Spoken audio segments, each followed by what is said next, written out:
SCB ဘဏ်ပြတ်သွားရင်ဘယ်လိုပြန်ထည့်မလဲ။ဘဏ်ရုံးသွားဖို့မလိုဘူး။အခု SCB ဘဏ်ကိုဖြတ်လိုက်မယ်။ Play Store ထဲဝင်ပြီး SCB EC App ကို download လုပ်မယ်။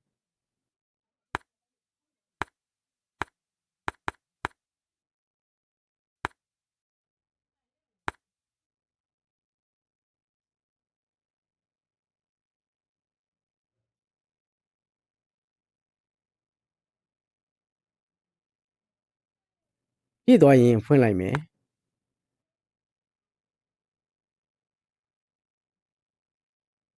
ဒါကကြိုးဆိုပါတယ်ဘာညာပေါ့။ဆိုတော့ပိတ်လိုက်မယ်။ဒီမှာစပြီးအင်္ဂလိပ်ကိုရွေးပါ။ Are you a SCB customer? SCB ဘဏ်မှာအကောင့်ရှိပြီးသားလားမရှိသေးတာလားစစ်တဲ့မေးခွန်းပါ။ရှိပြီးသားမို့ yes ကိုနှိပ်ပါ။ဒီမှာကထုံးစံအတိုင်း password ကိုရွေးပါ။ region နေရာမှာမြန်မာကိုပဲရွေးရပါမယ်။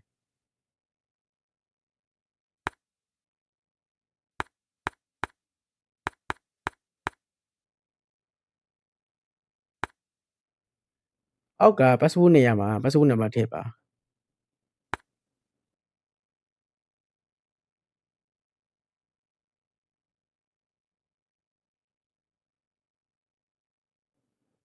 ဒီအောက်မှာမွေးနေ့ထည့်ပေးပါ။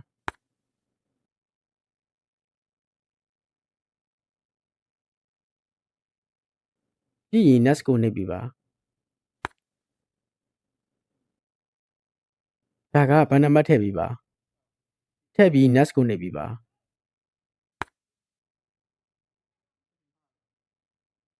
ဒီမှာကမျက်နှာစကန်ဖတ်ဖို့အတွက် next ကိုနှိပ်ပေးပါ။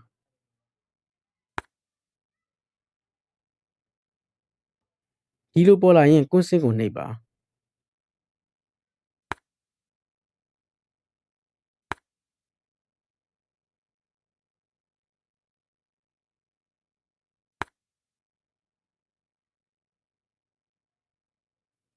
မျက်နှာစကန်ဖတ်ဖို့အတွက် star ကိုနှိပ်ပါ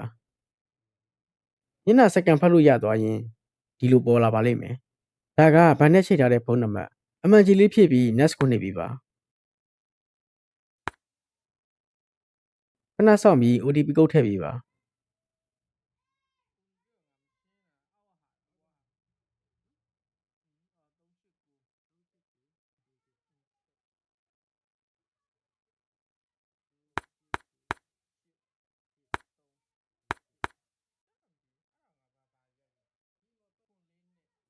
ပြီးတာနဲ့ password ထည့်ဖို့ပေါ်လာပါလိမ့်မယ်